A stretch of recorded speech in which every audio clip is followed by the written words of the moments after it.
Iron flavour ഒന്നുമില്ലാതെ നല്ല tasty ആയിട്ട് ഒരു ബീഫ് ലിവർ ഫ്രൈ ഉണ്ടാക്കിയാലോ? റെസിപ്പി പറയട്ടെ.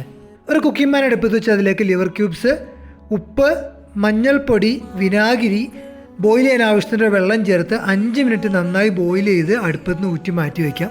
ഒരു ബൗളിലേക്ക് ബോയിൽ ചെയ്ത ലിവർ, കുരുമുളക് പൊടിച്ചത്, കാശ്മീരി ചില്ലി പൗഡർ, മല്ലിപ്പൊടി, ഗരം മസാല, ഉപ്പ്, coconut oil, ginger garlic paste ഇത്രയും ചേർത്ത് നന്നായി മിക്സ് ചെയ്ത് അരമണിക്കൂർ മാരിനേറ്റ് ചെയ്ത് വെച്ച ശേഷം ഒരു പാനിൽ ആവശ്യത്തിന് വെളിച്ചെണ്ണ ഒഴിച്ച് അതിലേക്ക് മാരിനേറ്റ് ചെയ്ത് വെച്ച ലിവർ ഫ്രൈ ചേർത്ത് കൊടുത്ത് 2 സൈഡും നല്ല ക്രിസ്പി ആവുന്നവരെ ഫ്രൈ ചെയ്ത് മാറ്റി വയ്ക്കാം. അതേ പാനിലേക്ക് കുറച്ചുകൂടി വെളിച്ചെണ്ണ ഒഴിച്ച് ചെറുതായി അരിഞ്ഞ സവാള, ചുവന്നുള്ളി ചെറുതായി അരിഞ്ഞത്, ഇത് 2-3 കളർ മാറി വന്ന നീളത്തിൽ കട്ട് ചെയ്ത് ഇഞ്ചി, ചെറുതായി ചോപ്പ് ചെയ്ത വെളുത്തുള്ളി, നീളത്തിൽ കട്ട് ചെയ്ത് പച്ചമുളക്, കുറച്ച് കറിവേപ്പിലോട് ചേർത്ത് എല്ലാം നല്ല ബ്രൗൺ കളർ ആവുന്നവരെ ഫ്രൈ ചെയ്തെടുക്കാം. വലിയ ജീരകം പൊടിച്ചത്, ഗരം മസാല, മുളക് പൊടി, കുരുമുളക് ചതച്ചത് ഇത്രയും ചേർത്ത് നന്നായി മിക്സ് ചെയ്തതിൻ്റെ പച്ചമണം മാറിയ ശേഷം കുറച്ച് വെള്ളം കൂടി ചേർത്ത് എല്ലാം മിക്സ് ചെയ്ത് ഓയിൽ തെളിഞ്ഞു വന്ന ആവശ്യത്തിന് ഉപ്പും ഫ്രൈ ചെയ്ത് മാറ്റി വെച്ച് ലിവർ കൂടി ചേർത്ത് കൊടുക്കണം. കുറച്ച് വിനാഗിരി കൂടി ചേർത്ത് ഹൈ ഫ്ലെയിമിൽ നന്നായി കുക്ക് ചെയ്ത ശേഷം ഫ്ലെയിം ഓഫ് ചെയ്ത് അതിലേക്ക് വെളിച്ചെണ്ണയിൽ വറുത്ത കറിവേപ്പില, കുറച്ച് പച്ച വെളിച്ചെണ്ണ, ചതച്ച കുരുമുളക് കൂടി ചേർത്ത് മിക്സ് ചെയ്ത്